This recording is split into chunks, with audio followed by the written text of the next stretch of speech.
मरने के बाद भूत प्रेत का क्या?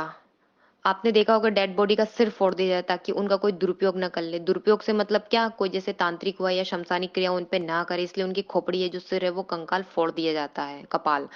13 दिन तक आत्मा वहीं रहती है, उसे विश्वास नहीं होता कि मैं मर चुकी हूँ। मतलब जहां उसकी डेथ होती है वहीं पर वो रहती है, वो घर हो चाहे हॉस्पिटल हो। हॉस्पिटल में रहेगी तो फिर तो वहीं अटक गई। नमस्कार दोस्तों, मैं प्रज्ञा आपका हार्दिक स्वागत करूँ अपने प्रोग्राम में। दोस्तों, ये मेरा व्हाट्सएप नंबर है। यदि किसी को भी कुंडली से रिलेटेड जानकारी चाहिए या कुंडली बनवाना हो तो आप इस पे संपर्क कर सकते हो, और इसके चार्जेस है। और यदि मेरा प्रोग्राम आपको अच्छा लग रहा है तो लाइक करो, शेयर करो, प्लीज सब्सक्राइब जरूर करें। मृत्यु के समय मृत्यु की जो मृतक व्यक्ति है उसकी सारी चीजें हमें दे देना चाहिए। आपको वैसे अमूमन दे ही जाती है, पर आपको पता होगा यदि महिला की मृत्यु हुई तो उसका गोल्ड वोल्ड रखा रहता है, पर उसमें भी क्या उसके प्राण अटके रहते हैं ना, इसीलिए गोल्ड भी आप रिप्लेस कर दीजिए सोने के यहाँ पे और दूसरा ले आइए। कपड़े, फोटो, सब। फोटो का भी देखा है मैंने बहुत सारे लोगों के घर में, जो मेन हॉल होता है वहीं पे लगा दी जाती है। नहीं भाई, ऐसा नहीं करना है, ना उनको याद करना है। उन आप चाहते हैं कि उनकी गति और उनका अगला जीवन अच्छा मिले तो प्लीज उनको जाने दीजिए। और आप उनकी जो जाने की गति उसमें रुकावट पैदा करते हैं, तो उनको क्या आपको याद भी करना है, कुछ देना भी है उनके निमित्त, तो आप 16 श्राद्ध में उनके निमित्त जो आपसे बन पड़े उसमें कर सकते हैं ना। आपको पता ही होगा हमारा जो शरीर है 3 भागों में विभक्त है: स्थूल शरीर, सूक्ष्म शरीर और कारण शरीर। स्थूल शरीर में पृथ्वी, जल, अग्नि, हवा और आकाश आते हैं, और सूक्ष्म शरीर जिसमें मन, बुद्धि, अहंकार आते हैं, जिसमें दिमाग से रिलेटेड चीजें होती है, साथ में 5 सेंस ऑर्गन होते हैं। यही तो भूतों का होता है, जो वो अटैक करते हैं सूक्ष्म शरीर पर।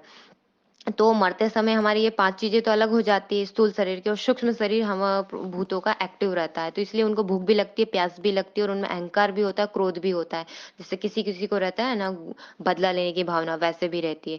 इसलिए वो जहाँ उसका अट्रैक्शन रहता है वो वहीं भटकता रहता है।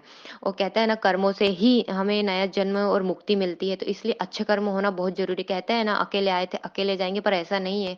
अकेले तो आए थे, पर आप आध्यात्मिक पूंजी लेके जा सकते हैं ताकि आने वाला जीवन आपका अच्छा हो।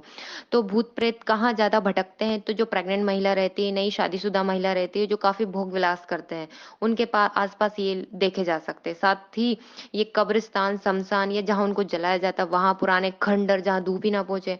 और आप यदि बार बार याद कर रहे हैं तो आपके आसपास भी।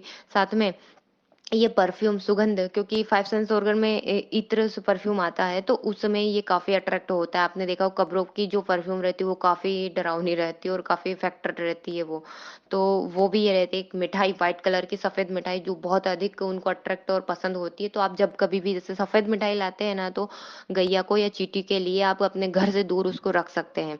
और सबसे उनका स्पेशल रहता है नॉन वेज फूड। जो भी खाता है या उससे रिलेटेड उन चीजें उनको अट्रैक्ट करती है। तो ये ड्रिंक भी करती है, क्योंकि जो लो वाइब्रेशन में रहता है ना, तो भूत प्रेत भी लो वाइब्रेशन में रहता है, और नॉनवेज फूड भी लो वाइब्रेशन है। इसलिए इन चीजों से थोड़ा परहेज करें। धन्यवाद दोस्तों।